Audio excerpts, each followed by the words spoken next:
Hi, welcome to Devika Ilangovan channel. இன்னைக்கு நம்மளோட சேனல்ல என்ன வீடியோ பார்க்க போறோம் அப்படின்னு பாத்தீங்கன்னா, நம்மளுடைய சப்ஸ்கிரைபர்ஸ் வந்து பாத்தீங்கன்னா, அக்கா உங்களை பத்தி எங்களுக்கு நிறைய விஷயங்கள் வந்து தெரியறதே இல்லை அப்படின்னு சொல்லிட்டு நிறைய கொஸ்டின்ஸ் வந்து கேட்டிருந்தீங்க.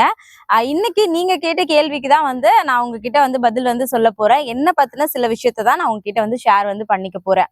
ஏன்னா கமெண்ட்ல இதெல்லாம் அடிக்கடி இந்த கொஸ்டின்ஸ் எல்லாம் வந்து வரும். அக்கா நீங்க எந்த ஊர்ல பிறந்தீங்க, உங்களுக்கு வயசு என்ன, இந்த மாதிரி நிறைய கொஸ்டின்ஸ் வந்து கேட்டிருந்தீங்க.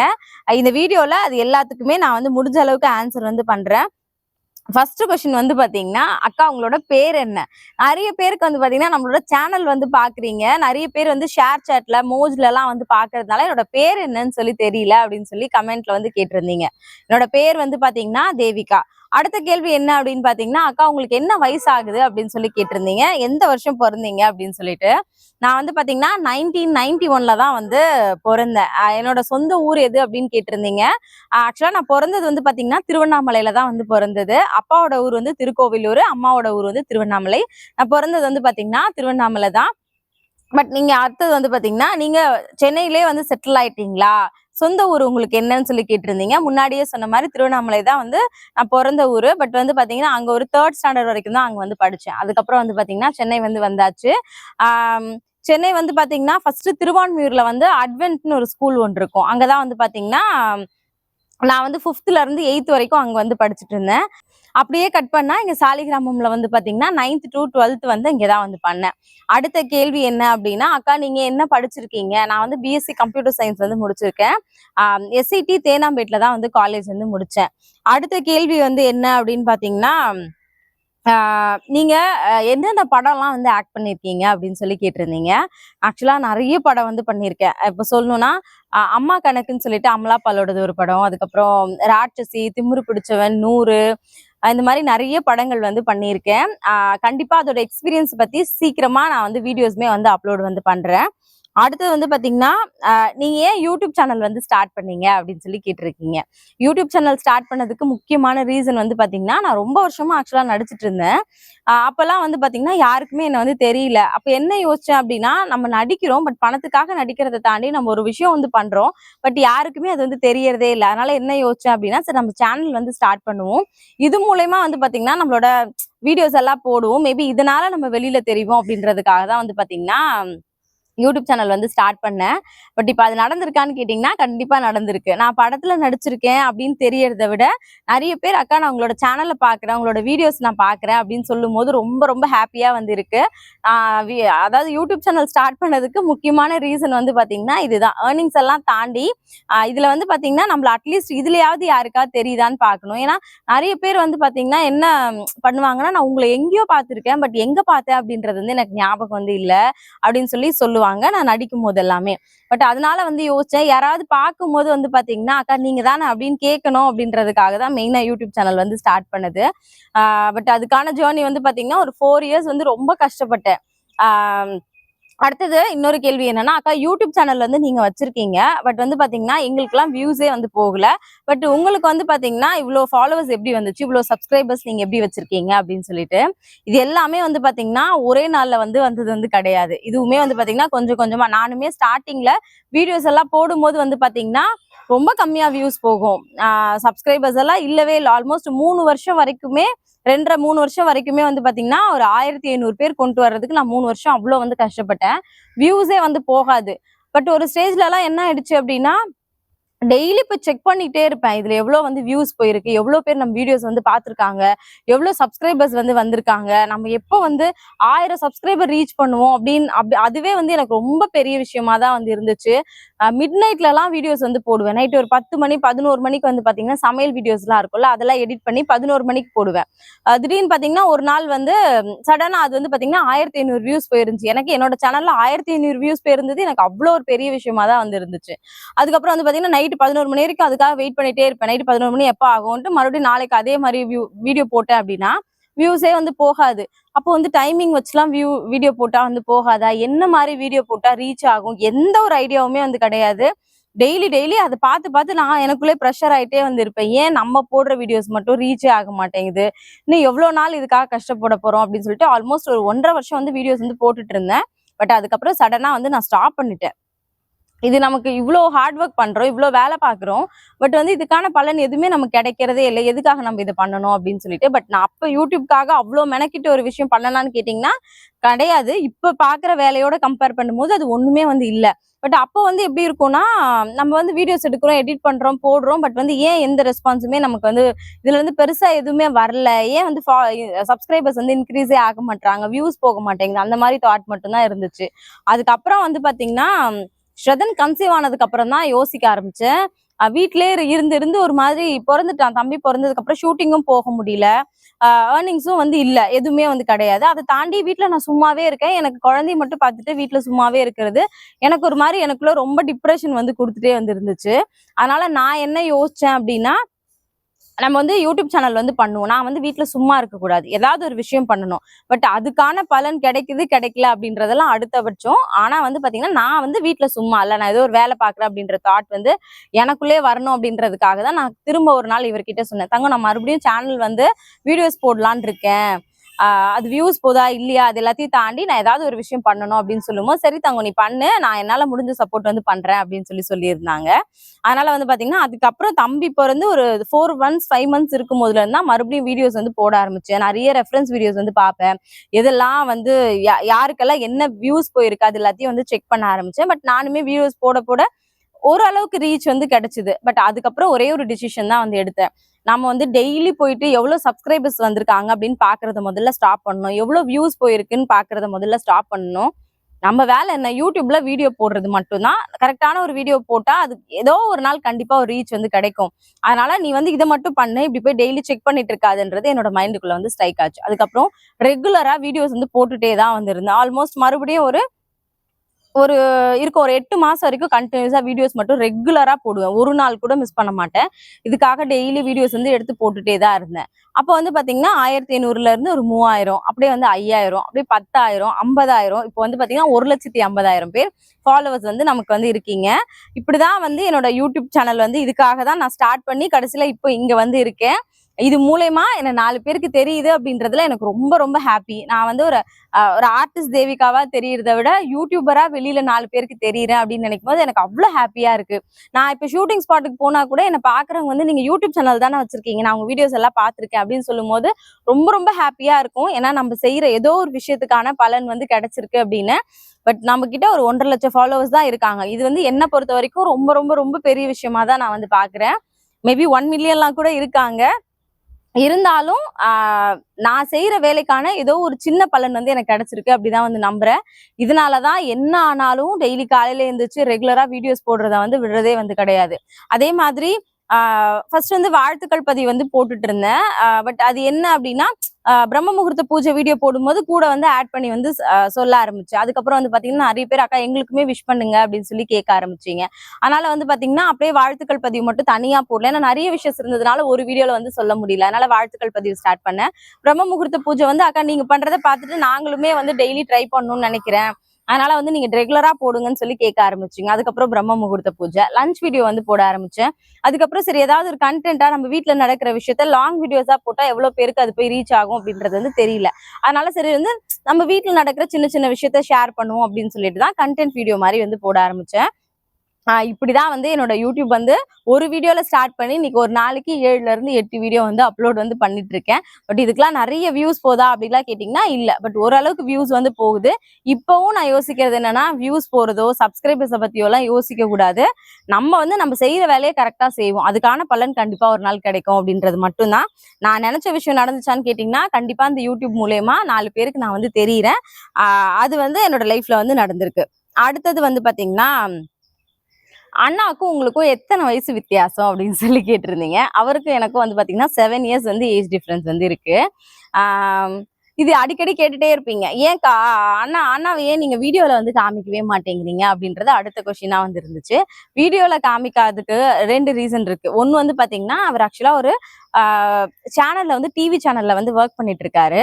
அது ஒரு முக்கியமான விஷயம். சரி அவர் ஆஃபீஸ் எல்லாம் போறாரு. மேபி நம்மளோட சேர்ந்து வீடியோஸ் போட்டா ஆஃபீஸ்ல இருக்கவங்க அவருக்கு கீழே வேலை பார்க்குறவங்களா இருக்கட்டும் என்ன நினைப்பாங்கன்றதை தாண்டி அடுத்தவங்க சொல்றதை பத்தி நம்ம கவலைப்படுறோம் இல்லைன்றதை தாண்டி என்ன விஷயம் அப்படின்னா அவர் ஒரு இடத்துல வேலை பார்க்குறாரு. அவர் வேலையை அவர் பார்க்கட்டும் அப்படின்றது ஃபர்ஸ்ட் விஷயம். இன்னொரு விஷயம் என்னன்னா அவர் வந்து நம்ம வீடியோஸ்ல வந்து வெளியில தெரியறதை தாண்டி அவர் ஒரு விஷயம் பண்ணி நான் இவரோட ஒய்ஃப் அப்படின்னு சொல்லிக்கிறது எனக்கு ரொம்ப ப்ரௌடா வந்து இருக்கும். அதனால வந்து பாத்தீங்கன்னா இது மூலயமா அவர் தெரிய வேண்டாம் அப்படின்னு மட்டும்தான் நான் யோசிக்கிறேன். மற்றபடி எந்த விஷயமும் கிடையாது.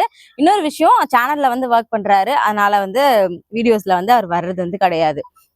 அடுத்த கேள்வி என்ன கேட்டிருந்தீங்க? உங்களோட மாச சம்பளம் வந்து எவ்வளோக்கா அப்படின்னு சொல்லி கேட்டிருந்தீங்க. எனக்கு மாச சம்பளம் அப்படியெல்லாம் எதுவுமே கிடையாது. ஷூட்டிங் போகும்போது வந்து பாத்தீங்கன்னா ஷூட்டிங்ல ஒரு சீரியல் பண்றோம் அப்படின்னா ஒரு நாளைக்கு வந்து 4000 ரூபாயில இருந்து 5000 ரூபாய் வந்து இருக்கும்.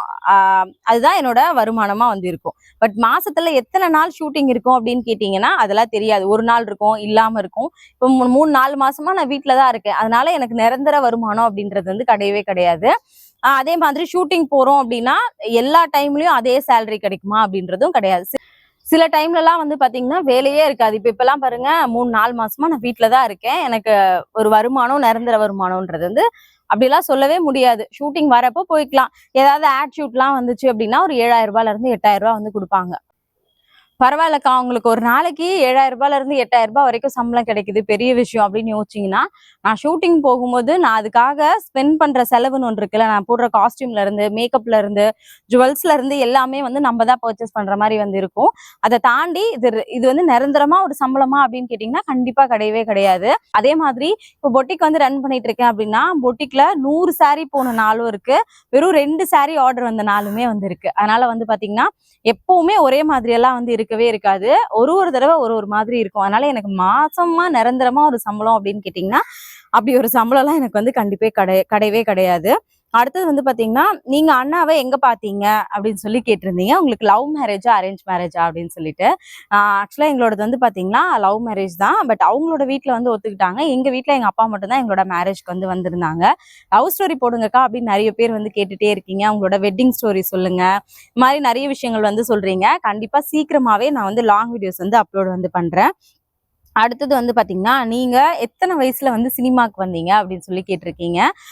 ஆக்சுவலா எனக்கு தெரிஞ்சு நான் ஒரு 13 வயசு 14 வயசு இருக்கும்போது ஒரு சீரியல் ஒன்று வந்து பண்ணேன். பட் ஒரு 3 நாள் அந்த மாதிரி ஷூட் தான் வந்து இருந்துச்சு. அதுக்கப்புறம் வந்து பாத்தீங்கன்னா அடுத்தடுத்து படம்லாம் பண்ண ஆரம்பிச்சது, சீரியல்ஸ்லாம் பண்ண ஆரம்பிச்சது ஒரு 19 இயர்ஸ்ல வந்து இருக்கும். அப்போல இருந்து தான் நான் வந்து நடிச்சிட்டு வந்திருக்கேன். அடுத்தது வந்து பாத்தீங்கன்னா, அவங்களோட அப்பா அம்மா என்ன ஒர்க் பண்றாங்க? அப்பா வந்து பாத்தீங்கன்னா ஆக்சுவலா லேப்ல வந்து ஒர்க் பண்ணிட்டு இருந்தாரு. அம்மா வந்து ஹவுஸ் ஒய்ஃப் தான். அதே மாதிரி நீங்க எந்த ஏரியாவில் வந்து இருக்கீங்க அப்படின்னு சொல்லி கேட்டிருந்தீங்க. நாங்க வந்து ஆக்சுவலா வலசரவாக்கம்ல இருக்கோம். அம்மாவோட வீடுமே வந்து பாத்தீங்கன்னா இங்க இருந்து ஒரு 4-5 ஸ்ட்ரீட் தள்ளி தான் அவங்களுமே வந்து இருக்காங்க. அதனால ஏதாவது ஹெல்ப் அப்படின்னா அவங்க பக்கத்துல இருக்கிறது எங்களுக்கு அவ்வளவு வந்து ஹெல்ப்ஃபுல்லா வந்து இருக்கும். அடுத்தது உங்களோட மாமனார் மாமியார் எந்த ஊரு அப்படின்னு சொல்லி கேட்டிருந்தீங்க. மாமனார் மாமியார் பத்தியுமே கேட்டிருக்கீங்க. என்னோட மாமனார் மாமியார் வந்து பாத்தீங்கன்னா கோயம்புத்தூர்ல தான் இப்போ வந்து இருக்காங்க. மாமனார் வந்து பாத்தீங்கன்னா ஸ்கூல்ல கவர்மெண்ட் ஸ்கூல் டீச்சர். அவரு இப்போ ரிட்டையர் வந்து ஆயிட்டாரு. மாமியார் வந்து ஹவுஸ் ஒய்ஃப் தான். என்னோட நாத்தனாருமே வந்து பாத்தீங்கன்னா கோயம்புத்தூர்ல தான் வந்து இருக்காங்க. அவங்க வந்து ஸ்கூல்ல டீச்சரா வந்து ஒர்க் பண்றாங்க. எனக்கு தெரிஞ்சு 11th 12th கெமிஸ்ட்ரி பயாலஜி எடுக்கிறாங்கன்னு நினைக்கிறேன். பட் ஆனா எனக்கு கரெக்டா தெரியல. பட் பெரிய கிளாஸ்க்கு தான் வந்து அவங்க டீச்சரா வந்து ஒர்க் பண்ணிட்டு இருக்காங்க. அது மட்டும் எனக்கு நல்லா வந்து தெரியும். அடுத்த கொஸ்டின் வந்து பாத்தீங்கன்னா அக்கா, அண்ணா வந்து கோயம்புத்தூர், நீங்க வந்து சென்னை, 2 பேரும் எங்க மீட் பண்ணிக்கிட்டீங்க அப்படின்னு சொல்லிட்டு. அண்ணா வந்து நீங்க ஒருவேளை கோயம்புத்தூர் படிக்க ஏதாவது போயிருந்தீங்களா அப்படின்னுமே ஒரு சிஸ்டர் வந்து கூப்பிட்டுருக்காங்க.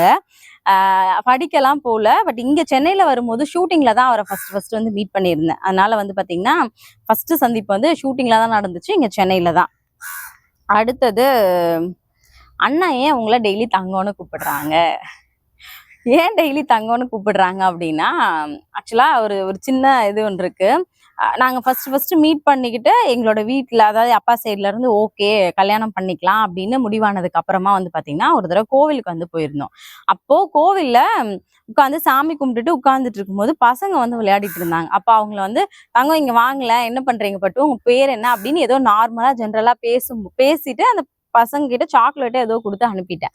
அப்போ வந்து அவர் என்ன சொல்லியிருந்தாருன்னா, அப்பெல்லாம் வாங்க போங்கன்னு தான் சொல்லி கூப்பிடுவாரு. அதனால என்கிட்ட கேட்டாரு, நீங்க அந்த அந்த பசங்க கிட்ட பேசுனீங்கல்ல, அதே மாதிரி என்ன எப்பவுமே நீங்க வந்து கூப்பிடுவீங்களா அப்படின்னு சொல்லி கேட்டிருந்தாரு. பட் அப்ப எனக்கு என்ன பதில் சொல்றது அப்படிலாம் தெரியல. சிரிச்சுட்டு வந்து விட்டுட்டேன். பட் அதுக்கப்புறம் நான் ஸ்டார்டிங்ல வந்து அப்புன்னு சொல்லி கூப்பிடுவேன். அவரு என்ன வந்து பப்புன்னு சொல்லி கூப்பிட்டுட்டு இருந்தாரு. அப்புறம் நான் நார்மலா கல்யாணம்லாம் ஆனதுக்கு அப்புறம் வந்து பாத்தீங்கன்னா, நான் ஜென்ரலா பேசுறதே தங்கம், பட்டு, சொல்லு பட்டு அப்படிதான் வந்து பேசுவேன். பட் அவர் வந்து அத அப்படியே வந்து மாத்திக்கிட்டாரு. நான் எப்படி பேசுறேனோ அதே மாதிரி வந்து பாத்தீங்கன்னா, அவருமே என்கிட்ட பேச ஆரம்பிச்சுட்டாரு. அதனால அது நானும் பேசுறேன், அவரும் அது ஆட்டோமேட்டிக்கா வந்தது தான். இது வந்து பெரிய ரீசன்லாம் ஒண்ணும் கிடையாது. அது எதர்ச்சியா ஒரு ஒரு நடந்த இன்சிடென்ட். நீங்க அந்த பசங்க கிட்ட பேசுறீங்கல்ல, அது எனக்கு ரொம்ப பிடிச்சிருக்கு. அதே மாதிரி என்கிட்ட பேசுவீங்களா அப்படின்னு கேட்டாரு. நான் அப்படி கூப்பிட்டு கூப்பிட்டு அவருமே என்ன அப்படி வந்து கூப்பிட வந்து ஆரம்பிச்சுட்டாரு. இதுதான் இது ஒரு பெரிய இதுக்கான பெரிய இதெல்லாம் கிடையாது. இது ஜென்ரலா இப்படி ஸ்டார்ட் ஆன ஒரு விஷயம் தான். பட் இது வரைக்கும் என்ன வந்து பேர் சொல்லிலாம் அவர் கூப்பிட்டதே வந்து கிடையாது. நானுமே யோசிப்பேன் நெறைய டைம்ல. ஆம், தங்கம் எப்பவாவது ஒரே ஒரு தடவையாவது பேர் சொல்லி கூப்பிடேன் அப்படின்னு சொல்லி கேட்டிருக்கேன். பட் இது வரைக்கும் அவர் வந்து அந்த மாதிரிலாம் கூப்பிட்டதில்ல. நானும் ஒரு பேர் நானா சில டைம் எப்பயாவது சொல்லி பேர் சொல்லி கூப்பிடுவேன். பட் அவர் வந்து இது வரைக்கும் என்னோட பேர் சொல்லி கூப்பிட்டதே வந்து கிடையாது. நான் நெறைய தடவை கேட்கும்போதெல்லாம் சொல்றது என்னன்னா, "இல்ல தங்கம் எனக்கு வேற யாரையோ கூப்பிடுற மாரி இருக்கு" அப்படின்னு சொல்லிருவாரு. பட் நான் இன்னும் அவர் என்னோட பேர சொல்லி கூப்பிட்டு நான் இது வரைக்கும் கேட்டதே வந்து கிடையாது. அடுத்த விஷயம் என்னன்னு பாத்தீங்கன்னா, தேவேஷ்க்கும் ஸ்ரதனுக்கும் எவ்வளோ ஏஜ் டிஃபரன்ஸ்ன்னு சொல்லி கேட்டிருந்தீங்க. தேவேஷ்க்கும் ஸ்ரதனுக்கும் ஏஜ் டிஃபரன்ஸ் வந்து பாத்தீங்கன்னா, தேவேஷ் வந்து இப்போ 13 வயசு ஆகுது. ஸ்ரதனுக்கு வந்து பாத்தீங்கன்னா இப்பதான் 3 வயசு ஆகுது. 2 பேருக்குமே வந்து பாத்தீங்கன்னா இல்ல விட்டோ 10 வயசு ஏஜ் டிஃபரன்ஸ் வந்து இருக்கு. அடுத்தது வந்து பாத்தீங்கன்னா, ஆ நீங்க ஏதாவது ஒரு முடிவு எடுக்கிறீங்க அப்படின்னா, நீங்க தனியா தான் முடிவெடுப்பீங்களா? நீங்க சொல்றது தான் அண்ணா கேட்பாரா? இல்லன்னா 2 பேரும் சேர்ந்து முடிவெடுப்பீங்களான்னு சொல்லி கேட்டிருந்தீங்க. ஆ எந்த டிசிஷன் எடுக்கிறது அப்படின்னாலும் 2 பேரும் சேர்ந்து தான் வந்து எடுப்போம். எதுவுமே நான் தனியா டிசைட் பண்றதும் இல்ல, அவர் தனியா டிசைட் பண்றதுமே கிடையாது. எந்த விஷயமுமே அந்த மாரி பண்ணது வந்து இல்ல. ஒரு சின்ன விஷயத்துல இருந்து இப்ப வீட்டுக்கு ஒரு தொடப்பம் வாங்கணும் அப்படின்னா கூட, தங்கம் நான் வாங்க போறேன்னு அவர் சொல்லுவாரு. அது வேணுமா வேண்டாமான்னு 2 பேரும் டிஸ்கஸ் பண்ணி தான் வந்து வாங்குவோம். அதே மாதிரி 1ஆம் தேதி சம்பளம் வர்றதுல இருந்து, பசங்களுக்கு ஏதாவது செய்யணும் அப்படின்றதுல இருந்து, ஏதாவது ஒரு விஷயம் வந்து ஒரு ஒரு ஃபண்ட் போட போறோமோ, இல்லன்னா என்ன விஷயம் பண்றதுனாலுமே 2 பேரும் உட்கார்ந்து பேசி அதுக்கப்புறம் தான் வந்து முடிவெடுப்போம். நாளைக்கு என்ன சமைக்க போறோம் அப்படின்றதுல இருந்து, எதுவுமே என்னோட விருப்பமா வந்து இருக்காது. சப்போஸ் நான் சொல்ற விஷயம் ஏதாவது அவருக்கு வந்து தப்பா பட்டுச்சு அப்படின்னா, இல்ல தங்கம் இதுல இதெல்லாம் பிளஸ் இருக்கு, இதெல்லாம் மைனஸ் இருக்குன்னு அவரோட சைட்ல இருந்து சொல்லுவாரு. என்னோட சைட்ல இருந்து இல்ல தங்கம் இதெல்லாம் பிளஸ் இருக்கு, இதெல்லாம் மைனஸ் இருக்குன்னு சொல்லி நானுமே வந்து சொல்லுவேன். 2 பேரும் பேசி டிஸ்கஸ் பண்ணும்போது ஃபைனலா வந்து ஓகே நம்ம ஃபைனலா இந்த முடிவு எடுத்துக்கலாம் அப்படின்னு எல்லாமே வந்து பாத்தீங்கன்னா உட்கார்ந்து பேசி 2 பேரு தான் முடிவு எடுப்போமே தவிர, என்னோடது ஃபைனல் டிசிஷனா இருக்கும்லாம் கிடையாது. 2 பேரோடதுமே எங்களோட வீட்ல ஃபைனல் டிசிஷனா தான் வந்து இருக்கும். அடுத்தது வந்து பாத்தீங்கன்னா, லவ் பண்ணும்போது என்ன பாட்டு கேட்பீங்க அப்படின்னு சொல்லி கேட்டிருந்தீங்க. லவ் பண்ணும்போது பாட்டு கேட்கிற சுச்சுவேஷன்லாம் இல்ல. நீ என்ன தங்கம் பாட்டு கேட்ப? இல்ல நான் அது மாதிரிலாம் எதுவும் கேட்ட மாதிரி எனக்கு ஞாபகம் இல்ல. என்ன பட்டோ? பாட்டெல்லாம் அனுப்புவாரு. பட் அதெல்லாம் அப்ப வந்து யோசிக்கிறதுக்கோ அதுக்கான இதெல்லாம் வந்து இல்ல. அப்பெல்லாம் வெறும் சோகமா தான் வந்து இருக்கும். அதனால வந்து பாத்தீங்கன்னா, அந்த மாதிரிலாம் எதுவும் இல்ல. பட் வந்து அவர் சொல்லுவாரு, கல்யாணத்துக்கு முன்னாடி வந்து காலேஜ் படிக்கும் போதெல்லாம் வந்து யோசிப்பேன்.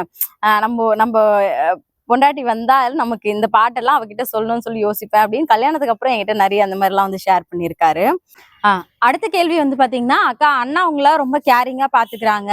அண்ணா வந்து ஆரம்பத்துல இருந்தே இப்படிதானா அப்படின்னு சொல்லி கேட்டிருந்தீங்க. ஃபர்ஸ்ட் டே பார்க்கும்போது எப்படி இருந்தாரோ இப்ப வரைக்குமே வந்து பாத்தீங்கன்னா அதே லவ்வோட தான் இருக்காரு. பட் அதை விட டபுள் மடங்கு ட்ரிபிள் மடங்கு ஜாஸ்தியா இருக்கு அப்படின்னு கூட சொல்லலாம். பட் வந்து பாத்தீங்கன்னா இது வரைக்குமே நான் ரொம்ப ஹாப்பியா இருக்கேன் அப்படின்னா அதுக்கு முக்கியமான காரணம் அவர் மட்டும் தான் அப்படின்னு சொல்லுவேன். என்ன ஃபர்ஸ்ட் டே பார்க்கும்போது ஒரு விஷயம் சொன்னாரு, தங்கம் நீ லைஃப்ல வந்து நிறைய கஷ்டப்பட்டிருக்க, அதனால நான் உன் லைஃப்ல வந்ததுக்கு அப்புறம் நான் ரொம்ப சந்தோஷமா பாத்துக்கணும்னு நினைக்கிறேன் அப்படின்னு சொல்லி எப்பவுமே வந்து சொல்லுவாரு.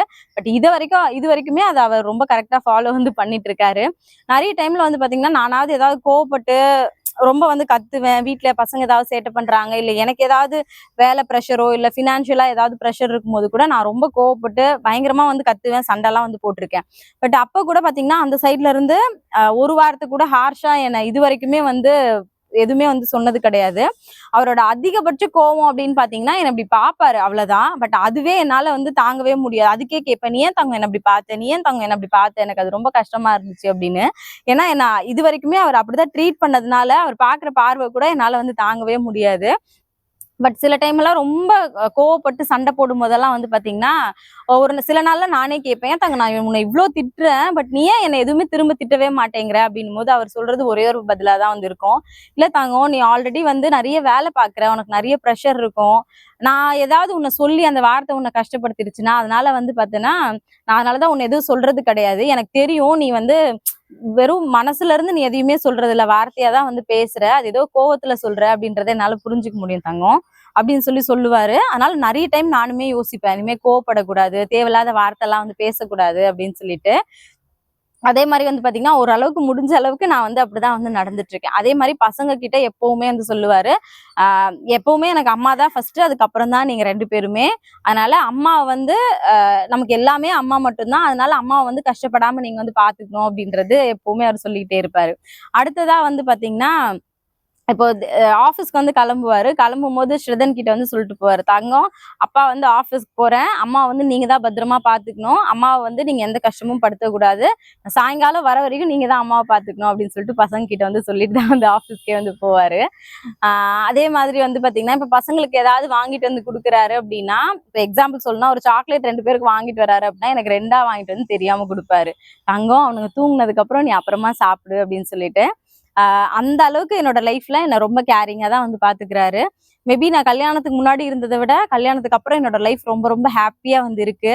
கல்யாணம் ஆன புதுசுல காசு இருக்காது, நிறைய கஷ்டப்படுவோம். ஆனா ஒரு நாளுமே வந்து பாத்தீங்கன்னா நாங்க சந்தோஷமா இல்லாம, நிம்மதியா இல்லாம, தூங்காம அப்படியெல்லாம் இருந்ததே வந்து கிடையாது. ரொம்ப ஹாப்பியா வந்து இருப்போம். இன்ன வரைக்கும் அப்படிதான் இருந்துட்டு இருக்கோம், இனிமேலும் அப்படிதான் இருப்போம் அப்படின்ற நம்பிக்கை எனக்கு 200% வந்து இருக்கு. என்னோட லைஃப்ல நான் ரொம்ப ஹாப்பியா இருக்கிறதுக்கு முக்கியமான காரணம் அவர் மட்டும்தான். நான் இவ்வளவு விஷயம் பண்றேன், நான் யூடியூப் பண்றேன், பிசினஸ் பண்றேன் அப்படின்னா இது எல்லாமே எதுக்காக பண்றேன்னா அவரை நான் கஷ்டப்படாம பாத்துக்கணும், பினான்சியலா அவர் எந்த விதத்திலயும் வந்து கஷ்டப்பட்டுறக்கூடாது அப்படின்றதுக்காக தான் வந்து பாத்தீங்கன்னா நான் இவ்வளவு விஷயம் வந்து பண்ணிட்டு இருக்கேன்.